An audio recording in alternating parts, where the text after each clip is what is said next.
Alors j'ai oublié le texte de mon homélie, mais c'est pas grave, je vais faire de mémoire. Alors dans toutes les paroles que nous avons entendues aujourd'hui, il y en a une qui m'a touché davantage que les autres, c'est celle qui est dite par la bouche de Pierre. Le Christ est mort afin de nous introduire devant Dieu.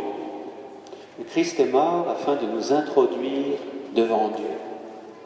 Je crois qu'on n'a pas assez conscience de cette nouveauté que nous apporte le baptême, de nous permettre d'être introduits devant Dieu, devant lui, et de pouvoir lui parler face à face, comme un ami parle à son ami.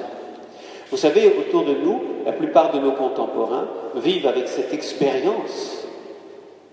Quand ils sont non-croyants, quand ils sont agnostiques, etc., ils vivent avec cette expérience que Dieu est inaccessible et que si même Dieu existe, il ne peut pas être très présent dans leur vie parce qu'ils ne savent pas comment être introduits devant Dieu, comment ils pourraient lui parler puisqu'ils se l'imaginent très très loin. Et je ne sais pas si vous, dans votre prière, vous imaginez Dieu comme étant très très loin et inconnu, inaccessible, ou si, par la grâce de votre baptême, vous priez en ayant conscience que Jésus est là, que vous pouvez lui parler comme face à face, ou comme il est dit pour Moïse, comme un ami parle à son ami.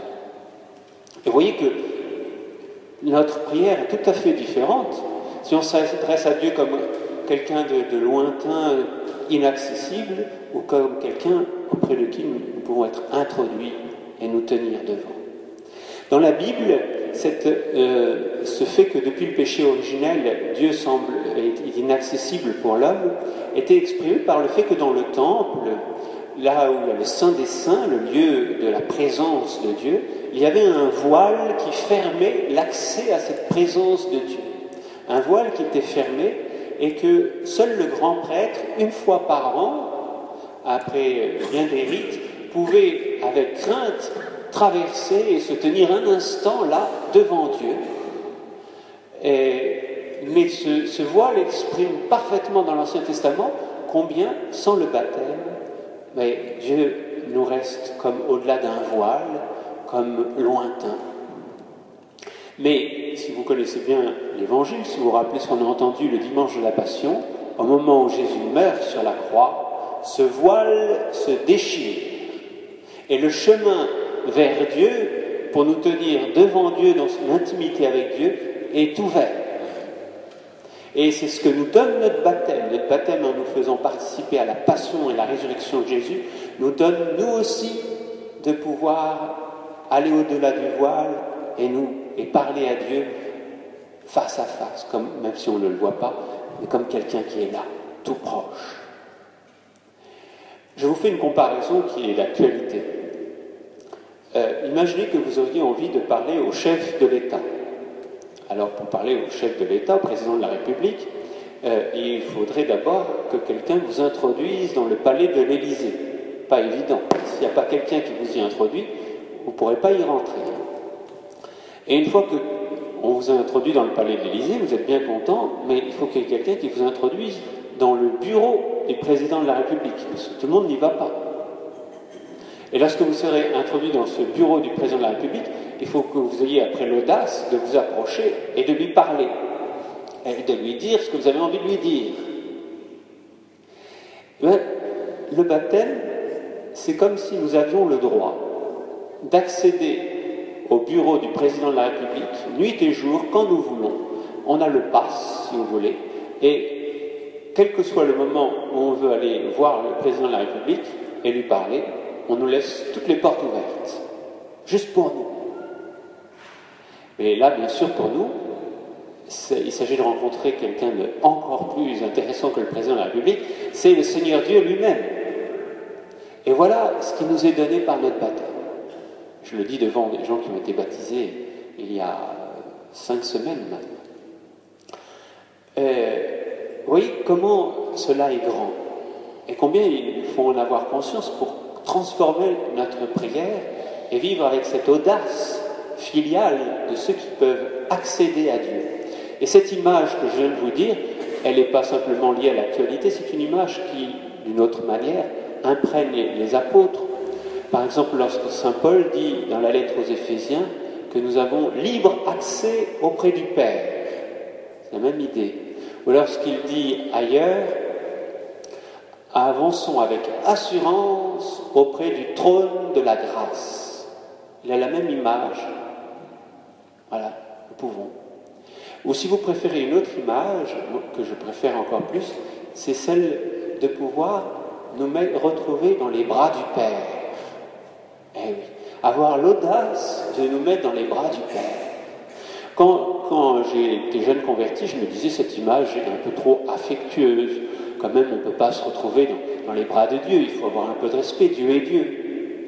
Mais avec le temps, j'ai compris que tout le Nouveau Testament, les apôtres, dans ce qu'ils nous enseignaient, nous invitaient à cette audace filiale, comme le fils prodigue qui ne s'y attendait pas, de se retrouver dans les bras du Père. D'ailleurs, les pères de l'Église disent que le Christ nous introduit dans le sein du Père. Lui et dont il est dit, Jean chapitre 1, qu'il est dans le sein du Père. Qu'est-ce que c'est le sein du Père? Le sein du Père, c'est là. Donc, si vous voulez, dans les bras du Père. Notre baptême nous donne de pouvoir être introduits jusque dans cette intimité-là, d'avoir notre tête dans les bras de Dieu, contre le cœur de Dieu. Et dans notre prière, il nous faut parler à Dieu comme si c'est pas comme, en ayant conscience que nous sommes là quand nous parlons à Dieu. Parce que si nous parlons à Dieu comme quelqu'un de lointain, notre baptême ne sert à rien.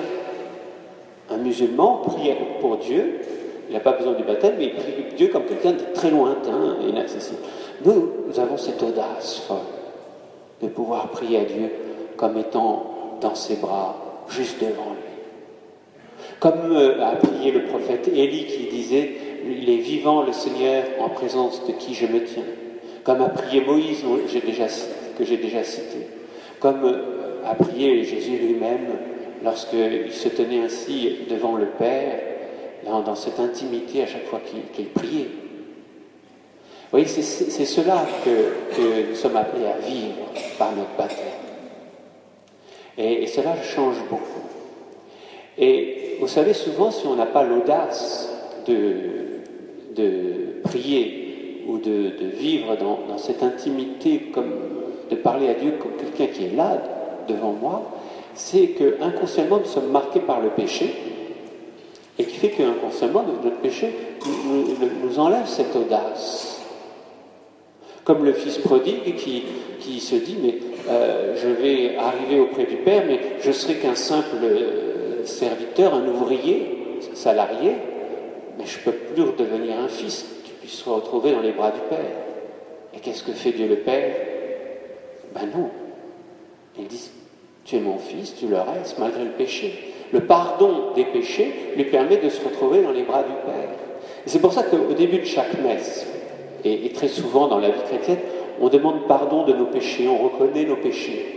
C'est pas parce qu'on est atteint d'une maladie des scrupules et que nous pensions sans cesse à nos péchés.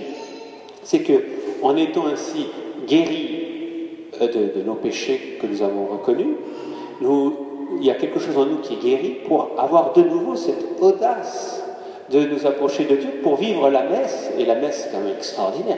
À la messe, nous parlons à Dieu comme quelqu'un qui est là devant nous.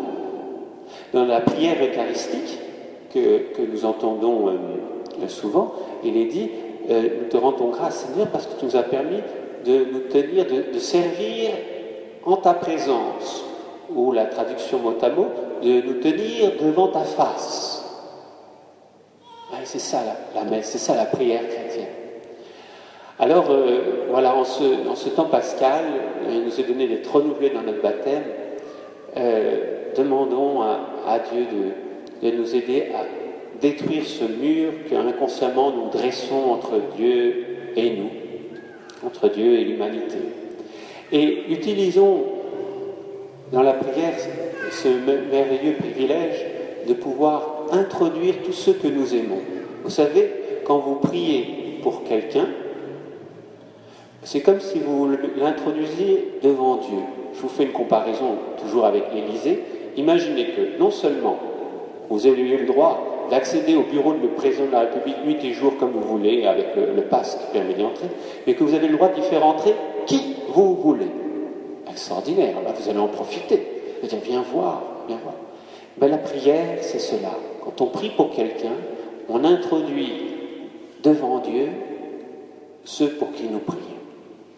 Et ça, c'est grand. Ça, c'est grand.